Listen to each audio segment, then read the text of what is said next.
국민의힘 장동혁 대표가 오늘로 취임 1주년을 맞았습니다. 네, 그동안 당 안팎에서 적잖은 일들이 있었는데요. 오늘 스튜디오에 모시고 제1야당의 오늘과 내일을 들어보도록 하겠습니다. 대표님 어서 오십시오. 안녕하십니까? 네, 반갑습니다. 네.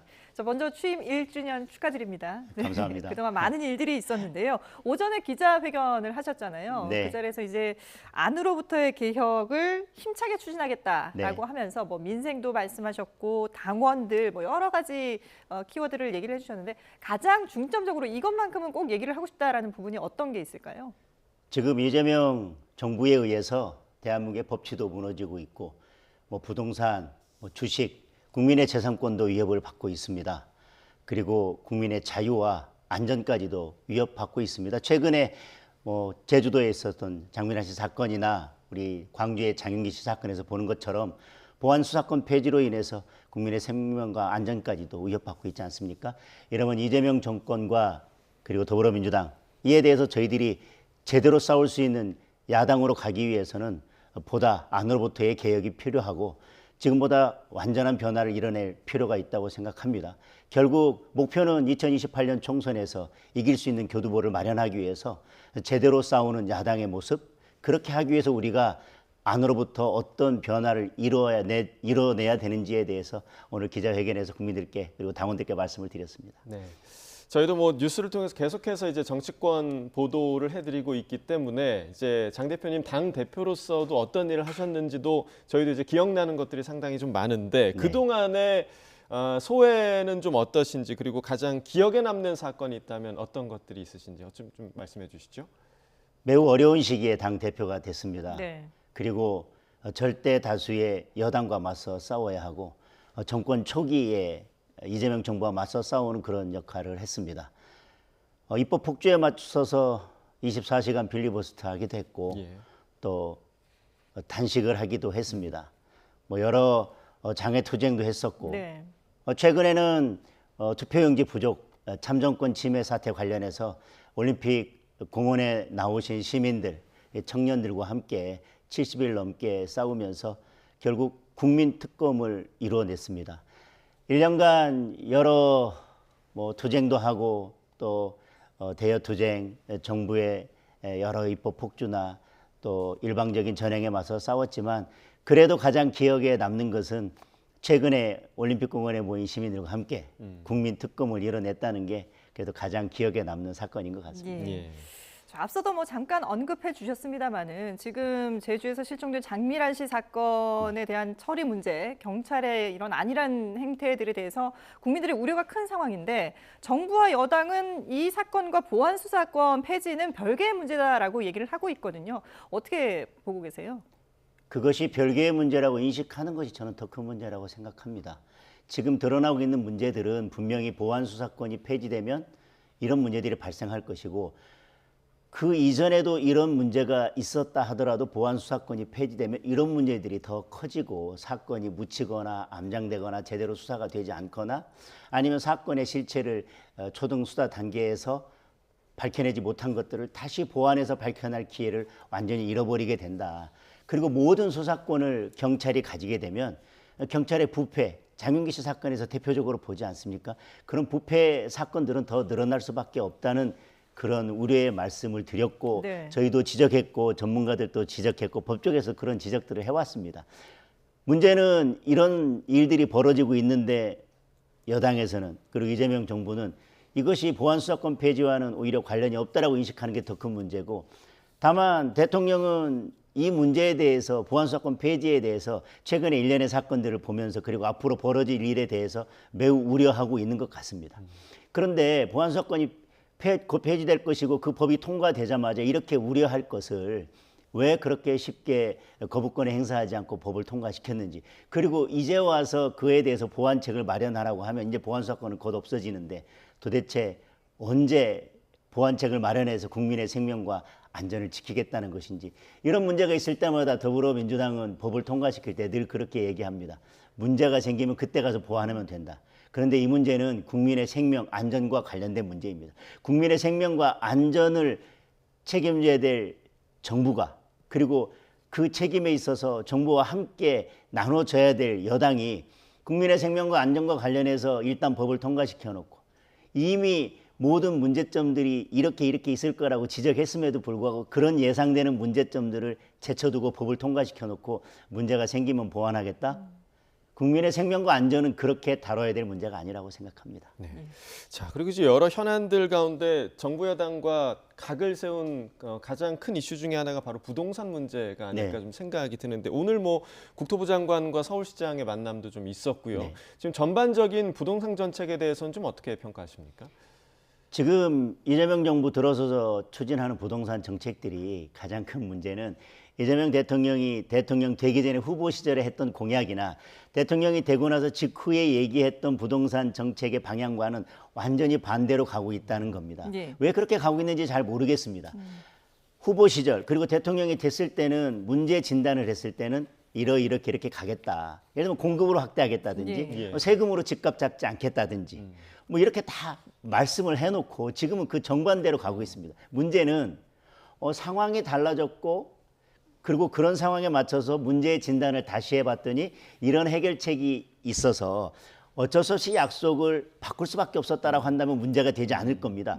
그때는 그렇게 공약을 하거나 약속을 했는데 상황은 달라진 게 없고 그런 정책으로 갔을 때 문제가 있다고 야당도 지적하고 부동산 전문가들도 지적했는데도 불구하고 계속 반대로 갔습니다.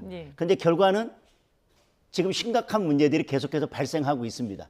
그런데 아마 부동산 정책에 대해서도 더 큰 문제는 그것을 문제로 별로 인식하지 않는다는 겁니다. 부동산 정책의 방향을 대전환하고 완전히 새로운 부동산 정책을 내놔야 된다고 하는데 이재명 정부나 더불어민주당은 큰 변화가 없는 것 같습니다. 그게 더 큰 문제라고 생각하고 네. 결국은 부동산은 국민 재산의 대부분을 차지하는 고정 자산입니다. 그 문제와 관련해서 정부가 어떤 약속을 어기거나 아니면 그동안에 약속해왔던 것과 전혀 다른 방향으로 가서 신뢰를 잃게 된다면 국민의 삶 전체가 무너지는 겁니다.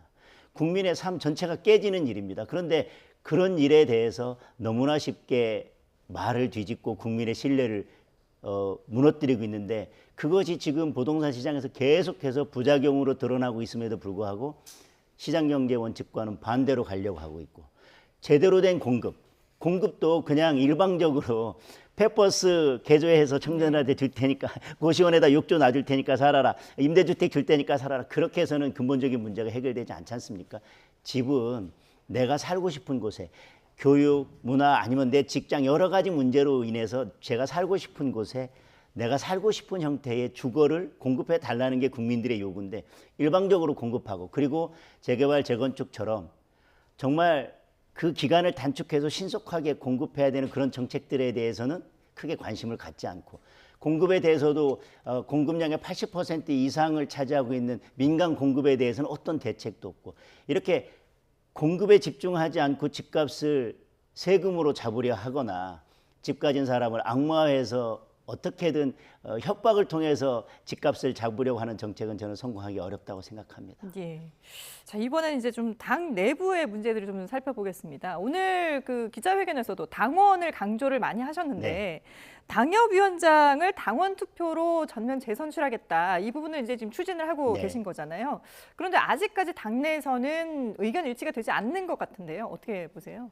저는 저희들이 총선에서 이기려면 결국 당원들로부터 조직관리나 의정활동이나 아니면 원외 당협위원장 같은 경우는 평소에 당협 활동에 있어서 인정받는 분이 결국 후보로 선출되고 그분이 결국은 민심을 얻어야지만 최종적으로 총선에 당선될 수 있다고 생각합니다. 저는 총선에서 민심을 얻기 전에 더 중요한 것은 그 지역의 당협의 당원들로부터 지지자들로부터 지지를 얻는 게 더 중요하다고 생각합니다. 예. 그분들로부터도 그동안의 활동이나 조직 활동에 있어서 인정받지 못한다면 저는 총선에서 승리할 수 없다고 생각합니다. 따라서 짝수년도에는 당협위원장을 새롭게 선출하는 당원 당규에 따라서 이번에 당협위원장을 새롭게 선출해야 된다. 그리고 그 방식이 일반 당원이든 책임 당원이든 당원들이 결정하는 방식으로 직선제로 해야 된다고 하는 것 그 자체에 대해서 저는 그 명분에 있어서 우리 의원님들이 반대하는 것은 아니라고 생각합니다. 지금 여당과 맞서 싸워야 되고 곧 정기국회 국정감사가 시작되면 네. 여당과 치열하게 싸워야 되는데 과연 이 시기에 254개 당협 전체에 대해서 당협위원장을 뭐 일반 당원 투표나 그런 방식으로 교체하는 것이 과연 지금 시기에 맞는지, 그리고 이렇게 급하게 당협위원장을 교체하는 게 맞는지, 즉 저는 방식에 대해서 크게 반대하는 것보다는 예. 시기와 속도에 대한 문제라고 생각합니다. 그래서 지난 최고위원회에서 그 결정을 하려고 하다가 시기나 그 속도 문제에 대해서 여러 의견을 듣고 있는 중입니다. 그러나 28년 총선에 승리하기 위해서 우리가 지금부터 조직을 정비하고 당협을 바꾸고 혁신해야 된다고 하는 것, 그리고 그 당협을 혁신하는 데 있어서 그 주체는 예. 우리 당원들이 돼야 된다는, 저는 그 방향성에 있어서는 아직도 변함이 없습니다. 예. 자, 지금도 이제 총선 승리 이야기를 해주셨고 오늘 회견에서도 총선 승리를 상당히 좀 강조를 하셨는데 결국에는 총선 승리로 이어지기 위해서는 국민의힘의 외연 확장이 상당히 좀 중요한 과제 아니겠습니까? 그렇습니다. 이 부분은 어떤 방안을 좀 생각하고 계십니까? 결국 외연 확장, 그리고 최근에 더불어민주당 그리고 대통령의 국정수행 지지율, 그리고 국민의힘의 정당 지지율의 변화를 본다면 결국 국민들이 움직이는 것은 어느 정당이 내 삶을 바꿔주느냐, 지금 어려운 민생의 문제를 어느 정당이 더 잘 해결해 주느냐, 어느 정당이 더 유능한 정당이냐, 네. 누가 더 효율적인 정책 대안을 제시하느냐, 즉 다시 말하면 이슈에 얼만큼 민감하게 반응하고 국민의 뜻을 반영해서 그것을 법으로, 예산으로, 정책으로 만들어내느냐에 있다고 생각합니다. 우리가 예를 들면 국민의힘 지지층, 상대방을 지지하는 지지층, 그 가운데를 중도층이라고 생각하고 중도층만을 위한 뭔가 다른 게 있다라고 생각하기 쉽지만, 저는 중도층만을 위한 다른 것이 있는 게 아니라 각 국민들이 지금 이 현안에서는 많은 국민들이 무엇을 원하고 어떤 정책을 원하는지 민감하게 반응하면서 정책적 이슈를 가지고 보다 발빠르게, 보다 유능하게 대처하는 것이 결국은 저는 중도 확장의 핵심이라고 생각하고 있습니다. 예. 그런데 2028년에 이제 총선이 있고 당대표님의 임기는 1년 이제 남았기 네. 때문에 총선을 강조하시는 부분을 보고 혹시 당대표 연임을 생각하시는 게 아닌가라는 또 추측들도 나오던데요. 당대표 연임 도전 가능성도 있을까요? 아직 물론 이제 이른 시기긴 합니다만. 네네, 그것을 가지고 저는 당대표 연임을 이야기하는 것은 맞지 않다고 네네. 생각합니다. 지금 원내대표나 아니면 당 지도부나 지방선거가 끝났기 때문에 그 다음은 2028년 총선일 수밖에 없습니다. 예. 예. 지금 누가 당대표를 하고 있더라도, 그리고 다음 당대표를 다시 하든 안 하든 그 문제를 떠나서 제 남은 임기 동안 앞으로 제가 해야 될 일은 2028년 총선에서 승리하기 위해서 조직을 정비하고 인재를 발굴해서 육성하고 그런 일들, 그리고 또 2028년 총선을 대비해서 우리가 대여투쟁을 제대로 해나가면서 보다 더 유능한 정책 정당으로서 정책 대안을 제시하는 모습들을 계속 해나가는 게 필요하고, 결국 저희가 해나가는 대여투쟁이나 그리고 정책 대안을 제시하는 거나 이 모든 것들은 저는 결국은 2028년 총선에서 승리하기 위한 기반을 마련하고 교두보를 마련하기 위한 것이라고 생각하거든요. 네. 지금 당장 해야 될 일은 당연히 대여투쟁과 정부 여당을 견제하는 기능을 하면서 그것이 결국은 총선 승리로 이어지는 것이고, 그 긴 계획 속에서 저는 하루하루를 채워가고 있는 것이고, 오늘 드린 말씀도 제 임기가 언제가 되든 그때까지 2028년 총선 승리에 교두보를 마련하기 위한 모든 노력을 다하겠다는 말씀이었다고 생각이 총선 마무리는 아니고 교두보까지만 생각을 하시는 겁니다. 오늘 그렇게 말씀드렸습니다. 자, 그리고 오늘 오전 그 회견에서 보수의 맏형을 또 강조하시기도 했는데 마침 오늘 이준석 대표가 또 개혁신당 당대표직에서 사퇴를 했고, 또 어제 대표님과 한동훈 의원이 또 모 장소에서 조우하는 그런 장면이 포착이 되기도 했습니다. 앞으로 그런 보수 야권의 지형의 변화가 있을 것인가, 이런 예상에 대해서는 좀 어떻게 바라보고 계십니까? 지금 여러 정치 현안들도 있습니다. 그리고 저희야 절대 불가하다고 하지만 연임 개헌의 문제도 있고요. 그리고 더불어민주당도 이제 새로운 당대표가 선출되면서 그 이전에 밀어놨던 조국 혁신당과의 합당도 어떻게 될지 지켜봐야 될 것이고, 네. 저는 총선을 앞두고 여야 정치권의 정계 개편이나 아니면 연대 움직임들은 계속 진행될 거라고 생각합니다. 제가 오늘 보수의 맏형 역할을 하겠다라고 이야기한 것은 국민의힘이 제1야당으로서 그리고 보수정당으로서 가장 의석을 많이 가진 원내 정당으로서 이제 보수가 어떻게 나아갈지에 대해서 방향과 가치를 확실하게 정립하고 그러한 방향과 가치에 동의하는, 그리고 대한민국의 건국과 발전, 민주화에 관한 모든 이런 역사에 대해서 함께 뜻을 모으는 보수 세력이라면 저는 같이 연대해서 이재명 정권과 싸우고 그다음에 총선에서 승리하고 다음 대선에서 우리가 정권을 가져오기 위해서 같이 힘을 합치는 것이 필요하다고 생각합니다. 그러나 그것이 연대냐 아니면 뭐 합당이냐 예. 아니면 어디까지 연대할 것이냐 합당할 것이냐는 지금 일률적으로 말씀드리기는 어렵고요. 다만 연대든 합당이든 그 전제 조건은 있을 것입니다. 그 연대와 합당으로서 하나 더하기 하나가 셋이 되든 넷이 되든 시너지 효과를 내는 것이어야지 예. 그것이 그냥 이벤트로 끝나거나 오히려 그것이 화학적 결합이 되지 않고 물리적 결합을 했지만 오히려 전체적인 갈등만 더 예. 키운다면 저는 그것은 연대의 방향성과 맞지도 않고 저는 연대의 효과도 없다고 생각을 하고 예. 있습니다. 마지막 질문을 드려야 될 것 같은데요. 다음 달에 이제 정기국회가 시작이 되지 않습니까? 뭐 대정부 질문, 국정감사, 여권과 또 정부와 이렇게 좀 부딪힐 일들이 많이 남아 있는데 야당의 역할 어떻게 지금 생각을 하고 계십니까? 우선 제대로 견제하는 것 같습니다. 말씀하신 것처럼 부딪힐 일이 너무 많습니다. 예. 공소 취소 특검 밀어붙이려고 할 거고요. 연임 개헌에 대해서 어떤 식으로든 움직임을 보이려고 할 것이고요.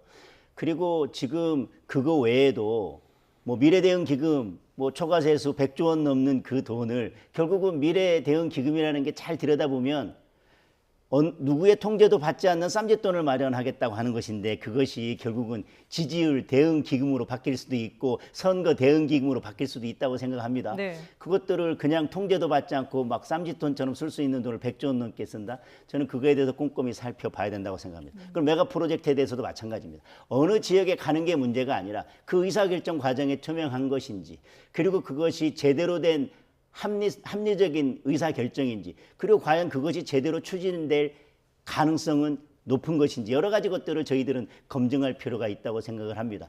여러 가지 지금 여당과 맞서서 이재명 정부가 맞서서 저희들이 대여투쟁을 해야 될 지점들 그리고 저희들이 철저하게 함께 싸우면서 막아내야 될 부분들도 많이 있고요. 또 이제 곧 아까 말씀드렸던 선관위 특검이 이제 수사를 시작할 것인데 국민들의 열망에 부응할 수 있도록 네. 그동안에 제기됐던 선거 과정에서 모든 의혹들에 대해서 낱낱이 밝혀낼 수 있도록 저희들이 야당으로서 계속 감시하고 철저한 수사가 이루어지도록 지켜보는 것도 중요한 점이라고 생각합니다. 또한 최근에 불거진 단일 종목 레버리지 ETF에 관련해서도 과연 이것이 제대로 된 의사결정인지 저는 믿기 어렵습니다. 제대로 된 의사결정이라면 전문가들도 그리고 관련 정부 기관조차도 반대했던 것들이 왜 이렇게 이루어졌고 실제로 얼마 지나지 않아서 많은 전문가들이 우려했던 결과가 그대로 나와서 우리 국민들의 통장이 다 그냥 녹아내려 버렸습니다. 결국은 우려했던 그대로 결과가 발생했는데 지금은 아무도 책임지려 하지 않습니다. 네네. 이 의사결정 과정에 문제는 없었는지 저희들이 이번에 정기국회 국정감사 기간에 들여다볼 문제들이 너무너무 많은 것 같습니다. 예, 알겠습니다. 네. 오늘로 취임 1년을 맞은 국민의힘 장동혁 대표와 함께 얘기 나눠봤습니다. 오늘 말씀 잘 들었습니다. 고맙습니다.